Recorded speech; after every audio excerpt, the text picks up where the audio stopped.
Okay, well, we're going to start right off with those key features of exponential functions. So it might help us to know what an exponential function actually is. So we're going to put in a definition here. An exponential function is any function of the form y equals a times b raised to the x power, where a and b are constants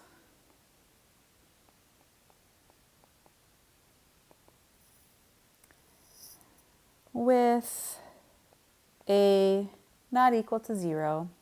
If a was equal to 0, 0 times b to the x, this whole thing would just be 0, and it would no longer be an exponential function. It would just be a horizontal line. So we're not going to let a equal 0. B is going to be greater than 0, so we're going to deal with positive bases of our variable x. And also, b is not going to be equal to 1. If b was equal to 1, 1 raised to any power is still 1, and 1 times a constant is that number. Again, we would have a horizontal line. So exponential functions have this form, y equals a times b to the x. So why don't we go ahead and graph one, see what this looks like, and identify all of our favorite key features we have over here. So our function is f of x equals 2 to the x power. So we're just going to fill in our table of values. Let's make sure we understand the math of how we will get to ordered pairs on our graph. We'll plot them, and then we'll talk about what's going on. So we'll start with plugging in a negative 2 for x. So 2 raised to the negative 2 power. Anytime you have a negative exponent, that's going to bring that to the bottom of your fraction and turns the exponent positive. So we actually end up with a 1/4. So I'm actually going to plot these points as I write them out. So the x value was a negative 2, the y value is a 1/4. So I'm going to go negative 2 up a fourth is right about there on my graph. All right, now we're going to plug in a negative 1 for x. So that's 2 to the negative 1 power. That's negative exponent goes to the bottom, so we have 1 over 2 to the first, which is 1/2. So let's go ahead and plot the ordered pair. The x is a negative 1, and the y, or the f of x, is a 1/2. All right, moving on, let's plug in a 0 for the x, so 2 to the 0 power. Anything raised to the 0 power is 1. So this ordered pair is going to be 0, 1. Next we have when x is a 1, so 2 to the first power is just a 2, so we're going to get the ordered pair 1, 2, which is right there. And we're going to plug in just a couple more. If you plug in a 2 for x, you have 2 to the second power, which is 4. That ordered pair, the x was 2, the y was 4. And then we have 2 to the third power, which is 8. So when your x is 3, the y is 8 up here. Okay, so these graphs, an exponential function is going to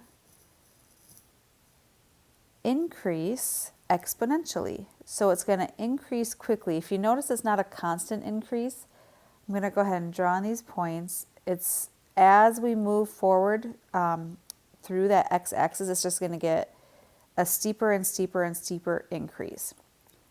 On the left side, as our graph continues to head out on the left side, as we get more negative with our x's, this graph is going to get closer and closer and closer to the x-axis, but it's never going to touch it. So as your x values get more negative, your fractions just get smaller and smaller and smaller.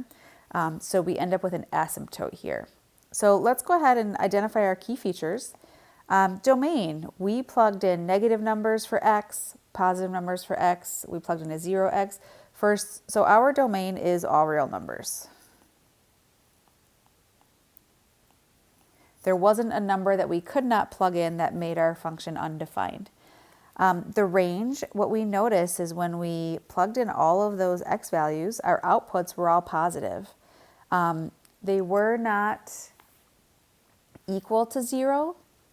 We didn't plug in any value. Like we said, this is never going to equal 0. So the range has all of your y values greater than 0. The y-intercept, well, if we look at our graph, it's crossing the y-axis right there, so we have a y-intercept at 0, 1. X-intercept, well, this graph is never going to touch the x-axis because that serves as an asymptote. So there is not an x-intercept, so we'll just say none. The asymptote of our function is going to be this horizontal line where it just kind of levels out like this. Without any vertical shifting, your asymptote is always going to be y equals 0, which is the x-axis. As soon as we do vertical shifting, that asymptote is going to shift along with our graph. All right, so end behavior. Do you guys remember your end behavior and how much you loved it? I'm so excited we get to talk about this again. All right, so as x approaches negative infinity, so that is your x's. Negative infinity is just talking about the left side of our graph. So as we head out to the left side, what is our graph doing? Well, it's getting closer and closer and closer, but it's never going to touch that value of 0. So we'll say that our y's approach a 0. They won't touch it, but they approach it as our x's approach a negative infinity. Well, what's the end behavior on the right side? As x approaches positive infinity, our y values are going to approach. So as we head out on the right side of our graph, these y values are just going to get increase, increase, increase. They are just going to approach a positive infinity. All right, so there's our first exponential function. Let's try another one. We will run through this one a little bit faster since now we kind of saw what it looks like. So we have our g of x function. I suppose this should say g of x right there. One thing I do want to point out, we said that an exponential function has the form f of x equals, or I guess we said y equals, same thing, a times b raised to the x power. So in our exponential function right here, I just want to make sure we're recognizing those parts. The a value is that 5 out front, and the b value is that 1/2. On the problem we just did up here, the a value, when we just have a 2 to the x power, that's the same thing as, let's see, f of x equals 1 times 2 to the x power. The a value is what we multiply out in front of our base that has the exponent of x. So this 2 is our b. Maybe we can say that stands for base. Maybe that's why it's a b. Who knows? All right, so when you have to graph and fill in a table of values, I just showed you mathematically how that happens. Go ahead and just use the table function on your graphing calculator. That'll just make this go a little bit faster. So I've already done that. We can go ahead and fill this in together. When your x is a -2, your function has a value of 20. When your x is a -1, our function is at 10. When our x is at 0, we're at 5, and then we have 2.5, 1.25, and 0.625. Okay, let's plot those points. We have -2, +20 is off the graph, but I'll just know that there's a point way up here. Whatever I draw in isn't going to cross this line at -2 because there's a point it would be heading toward way up there at 20. All right, next we have -1, 10. That is just pretty much right there. Then we have 0, 5. We have 1, 2.5. We have 2, 1.25. And then at 3, we have a 0.625, which is about there. So what you notice is we're kind of getting a similar curve shape. This one, however, is decreasing as we move through our x's from left to right. So something to point out, when your b value is between 0 and 1, when it's less than 1, you are going to have a function that's decreasing. When that b value was greater than 1, it was increasing. Okay, so let's run through our key features. The domain is all real numbers because you can plug in negatives, positives, zeros, no restrictions on your domain. I'm just going to abbreviate all real numbers. Your range, all of the output that we got for our graph were positive. We're never going to get a negative number. It's never going to hit 0. So all of our y's are greater than 0. The y-intercept, if we look at the graph, it's crossing it at 0, 5. One thing to point out, do you see how our a value is 5 and our y-intercept is at 5? That will happen every time. Kind of cool.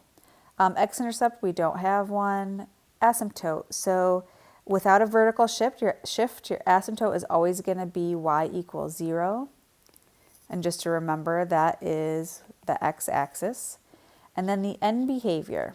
All right, so let's talk about the left side of your graph. As x approaches negative infinity, what is our function doing? So as we head out to the left, our function is increasing, and it's just going to get bigger, bigger, bigger, bigger toward a positive infinity. So on the last graph, I used a y. You also could use g of x. So g of x is approaching positive infinity. As x approaches positive infinity, that's just saying as your x's get bigger, that's the right side of your graph. Our function is decreasing, but it's going to get closer and closer and closer to a 0 without ever touching it. So g of x approaches a value of 0.